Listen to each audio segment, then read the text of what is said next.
Okay, so now we're going to discuss the different functions like sum, average, count, count A, count if. We also have if function, max function, and then the last one is min function. Okay, so let us start with sum function. Okay, so ano ba ginagawa ng sum function natin? Okay, so all we have to do before we type the function is all we have to do is press equal sign. Okay, after that, type the sum function. So, nakalagay dito sa definitions natin, it adds all the numbers in range of cell. So, yun yung trabaho niya. So, i-add niya daw yung lahat ng numbers na nasa range niya. Paano ba tayo gumagawa ng range? So, ang range natin is open parenthesis followed by, saan ba tayo kukuha ng range? Ang kailangan kasi nating kunin ng sum is itong mga grades na to. Okay, so dito tayo magsisimula sa B4. Type lang natin B4. Okay, and then colon followed by B8. So, yan yung magiging range natin. So, after nan is press enter lang to get the sum. Okay, so walang pinag-iba yan. 74 plus 82 plus 91 plus 77 plus 72. So, the sum is 396.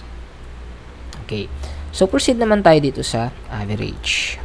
Here in average function, okay, returns the average arithmetic means or its argument, which can be numbers or names, arrays, or references that contains numbers.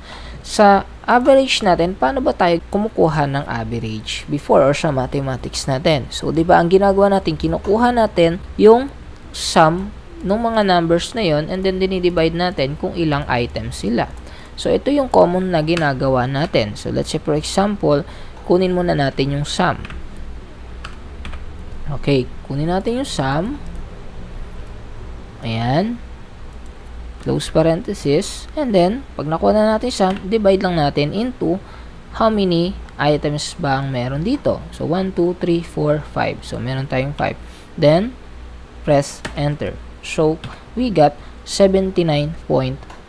So, that is the average of these numbers. Pero hindi natin pa ginagamit yung average functions. So, paano ba natin gagamitin yung average functions? So, delete muna natin to. Type natin yung average. Okay, mas mabilis ito. Kasi bakit? So, all we have to do is type the range from B4 to B8. Okay, to B8. And then, close. Then, press enter. Okay, so, we also have 79.2 as the average of these numbers. So, mas maikli yung code niya and then mas mabilis siyang gamitin. Okay, the next one is yung count function natin. Okay, ano bang trabaho ng count function natin? Tingnan natin. Okay, count function natin, sabi dyan, counts the number of cells in a range that contains numbers.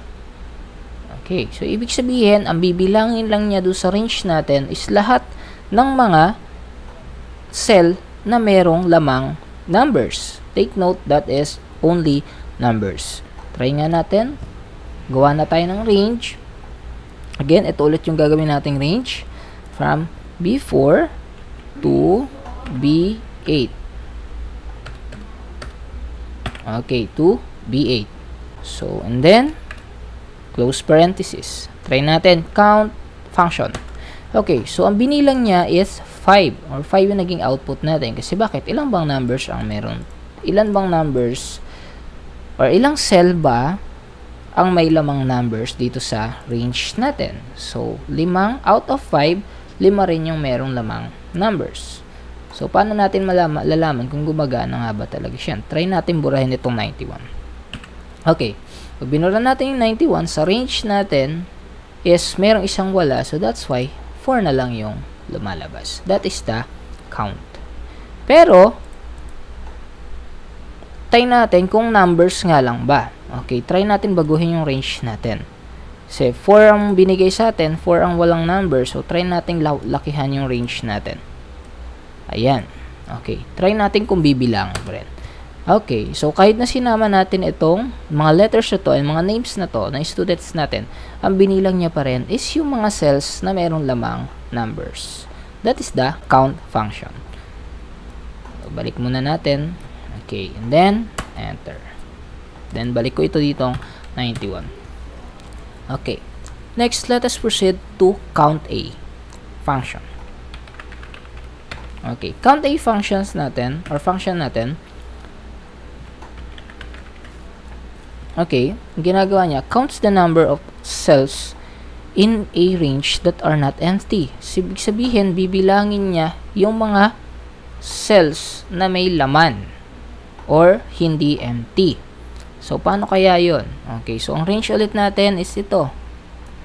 Ayan. And then, close parenthesis. Ilang kaya magiging output natin? Okay, once na pinrest natin enter, we also have 5. Kasi bakit? Binibilang niya nga lahat ng mga cells na mayroong laman or hindi empty. So, pares lang naman sila. Baka magtaka kayo. Pares lang naman sila ng count at saka count A. May 5 din. Pares silang 5. Pero sa count A kasi, ang binibilang niya dito is hindi lang numbers. Kung idadagdag natin to, ayan. Kung idadagdag natin sa range natin yung mga letters, once enter natin, we will get 10. Kasi bakit? Sa 10 cells na to, 10 din ang merong laman. Okay, so ganun po yung pinagkaiba ng count at count A. So, once na binura natin itong 91, binura natin 91, mayroon na lang tayong 9. Kasama pa rin sa bilang yung mga letters. Okay, balik lang natin to. Pati yung 91. Okay. The next one is count if. Okay. Here in count if, ano bang ginagawa natin dito? Check nga natin. Okay. Count if counts the number of cells within a range that meet the given condition. Ano yung condition na yan? May conditions tayong hinihingi. Ba't may conditions pang hinihingi dito? Para saan bang scenario natin ginagamit yan? So, dito, pwede natin gamitin itong count if kapag ka gusto nating bilangin, halimbawa, ilan ba yung mga batang nakapasa dito sa subject na to. Let's say, for example, ito yung mga grades ng mga bata. So, ilan ba sa mga bata na to ang nakapasa? Okay. So, try nga natin gamitin. Okay. So, sa range natin, siyempre, sa count if natin, first that we're going to do is range muna. Okay. Kunin natin yung range natin. From B4 up to B8. Okay. Then after that, comma. Okay, so criteria na tayo. Ibig sabihin dito i-base kung ilan yung bibilangin niya. Dito magbe-base yung output natin. Okay, alin nga ba hinahanap natin? Yung bilang ng bata na pumasa. Okay, paano ba natin masasabi na pumasa yung bata? Okay, so i-try natin. Ang grades natin is 75. Okay. Pag 75 pataas, that is pass. 75 pababa, that is fail. So, try natin dito sa criteria natin. Pero bago tayo gumawa ng criteria, dapat meron muna tayong double quote. Double quote followed by greater than symbol sa atin. Okay, ang binibilang natin dito yung mga bata na nakapasa. Ano po, yung mga bata na nakapasa. So, that's why, kailangan is greater than 75. Kasi bakit? Greater than or equal to 75. Kasi bakit? From 75 pataas, yung kailangan nating makuhang numbers. Then, double quote ulit, close, and then enter. So, dito, lumabas sa atin ay 3. Kasi bakit? Ilan ba ang bata dito na merong grades na 75 pataas lang? So, we have here 82, 91, and 77. So, yan yung count if natin. What if gusto nating bilangin? Sino ba yung bumagsak? Ilan ba ang bumagsak dyan? So, baguhin na lang natin to. Less than 75. Ibig sabihin, yung mababa sa 75. Ibig sabihin, 75 pababa. 74.9, 74.8, 74, 73, 70, so on so forth. So, 75 pababa. And then, enter. So, we have here 2. Bakit? Ilan ba ang mababa dito sa 75? Itong 74 at saka itong 72. Okay, so let's proceed to if function. Okay, so ano bang pwede nating paggamitan nitong if function? Ang isa sa magandang gamit nito is pwede tayong tulungan. Let's say for example, we have here the remarks. Okay. So, pwede nating iset sa Excel natin or Microsoft Excel natin automatically kung ano yung magiging remarks ng bata gamit itong if function na to. So, for example, kung ang bata ba is failed or pass. Okay, so try natin dito. So, ang pinaka basis natin kung pasado yung bata is dapat 75 and above. Okay, 75 and above. Pagkabagsak naman is mababa sa 75. So, try nga natin yung if function dito. Okay, so type the equal sign followed by if function. Okay, checks whether a condition is met and returns one value if true and another value if false. So, yung true or false na yan, dito, kung mamimit yung condition, ang lalabas dapat is, ang mag-output dapat is yung true value mo. Kapag false naman, is ang mag-output naman dapat is yung false value natin. Ano ba yung true and false value na yan na nilalagay dyan? So, malalaman natin. So, ganito siya. Okay. So, we have here the logical test. Logical test natin is, ano ba yung i-check natin? Itong cell na to. Check natin siya. Yung nakalagay ba na number dito sa cell B4 is, again, 75 and above. Okay. I-check natin kung 75 or kung yung grade na dyan is greater than or equal to 75. Okay.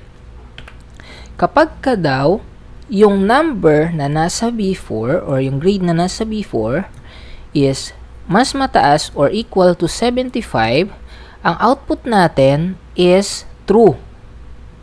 Okay, kapag kanamit natin itong condition na to, itong true yung magiging output. So, alalagay natin dyan sa true value natin is double quote and then pass. Okay, pag nag-true siya, automatically pass yung mai-print dyan sa ating output. And then, what if nag-fail siya dito or hindi na-meet yung condition ng greater than or equal to 75? So, dapat yan ay failed.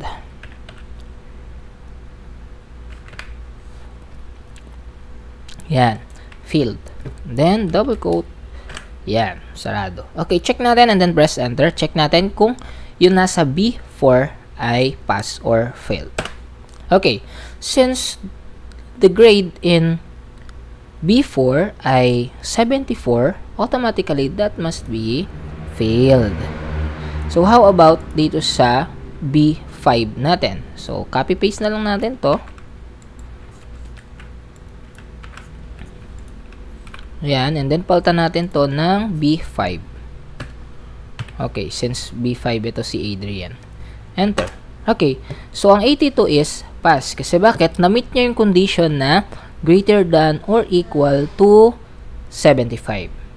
Okay, so para mas mabilis, i-drag na lang natin yan mula dito, pababa.